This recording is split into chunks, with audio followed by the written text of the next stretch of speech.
Morning everyone, welcome to my daily blog. অনেক দিন ধরেই মিনি ব্লগ পোস্ট করছি, কোনো বড় ব্লগ চ্যানেলে পোস্ট হচ্ছে না, তাই আজকে সকালে ঘুম থেকে উঠেই ব্লগটা বানানো শুরু করলাম।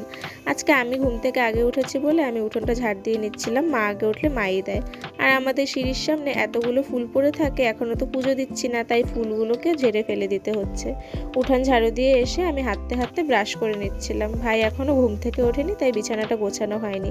ভাইকে কিছুক্ষণ পর ডেকে দিলাম, ও পড়তে চলে গেল। এখন আমি বিছানাটা গুছিয়ে নিচ্ছিলাম। সকালে আমার কাজের মধ্যে এগুলোই থাকে, ঘর গোছানো, ঘর ঝাড়ু দেওয়া, জল আনা, নিজের স্কিন কেয়ার করা, এগুলোই থাকে। আর দেখো, তোমাদের সাথে কথা বলতে বলতে বিছানা গোছানো কমপ্লিট। আনতে যাবো, তাই বালতির জলগুলো গাছে দিয়ে দিচ্ছিলাম। আর এখানে না অনেকগুলো লঙ্কা গাছ আছে, কিন্তু দেখো এই একটা গাছেই লঙ্কা হয়েছে, 3-4টে। লঙ্কাগুলো বেশ ঝালই হয়।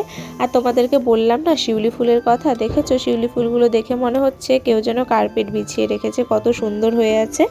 আজকে আমি যাব দিদাবাড়ি, সেই জন্যই ব্যাগের মধ্যে জামা কাপড়গুলো ভাঁজ করে রাখছিলাম। আমি তো চা খাই না, মাসের জন্য সুজি বানিয়ে দিয়েছিল। আর এখানে কাঁটা চামচ দিয়েছে। কাঁটা চামচ দিয়ে কি সুজি খাওয়া যায় বলো?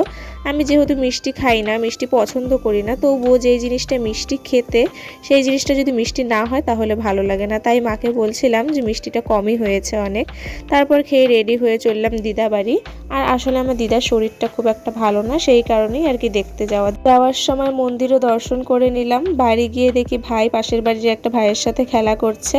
তারপর আমি ফ্রেশ হয়ে নিলাম। ফ্রেশ হয়ে আমি আবার দোকানে যাচ্ছি। করছিলাম দেখে বোন বলছিল, আর আমি বলছিলাম যে জানিস না যে আমি এখন নতুন নতুন ব্লগার হয়েছি, আমি এখন সব কিছুতেই ব্লগ বানাবো। তারপর দোকানে গিয়ে দেখি অনেক ধরনের সবজি এনেছে, শাক, ফুলকপি, পটল সবই ছিল। দেখছিলাম কি নেওয়া যায়। এখানে আবার বোন বলছিল পটল নেবে, তাই পটল ওজন করছিল কতটুকু হয়। তারপরে আমি পটল নিয়ে সব কিছু জিনিসপত্র নিয়ে হেলতে দুলতে বাড়ি চলে আসলাম। সকালে যেহেতু আমি ভারী কিছু খাইনি, আর দুপুরে রান্না হতে দেরি হবে, তাই বোনকে বললাম ম্যাগি বানিয়ে দিতে। সেটাই বসে বসে খাচ্ছিলাম। আমি না ম্যাগির থেকে চাউমিনটাই বেশি পছন্দ করি। তোমাদের কাদের কোনটা পছন্দ জানিও তো আমাকে। তারপর একেবারে দুপুরে লাঞ্চে চলে আসলাম। আমি বানিয়েছিলাম করলা দিয়ে ডাল, আর বোন করেছিল পটল আলুর তরকারি, সাথে ছিল ডিমের অমলেট।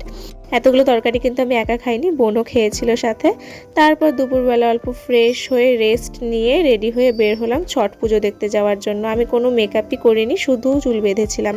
এখানে না দেখি এসে খুব একটা ভিড় নেই, এর থেকে আমাদের যেখানে পুজো হয় আমাদের বাড়ির সামনে, সেখানেই বেশি ভিড় হয়। কিছুক্ষণ ওখানে দাঁড়িয়ে থেকে চলে আসলাম একটু চা পাতা বাগানের এদিকে। ঘাটের থেকে অল্প একটু এগোলেই চা পাতা বাগান। আর আমি দেখছিলাম কোথায় দাঁড়িয়ে ফটো তুললে বেশ ভালো আসবে, যেহেতু অন্ধকার অন্ধকার হয়ে যাচ্ছিল। এরপর যেন ভাবলাম মোমো খাবো, কিন্তু যেই দোকান থেকে মোমো খাই সেই দোকানটাই বসেনি।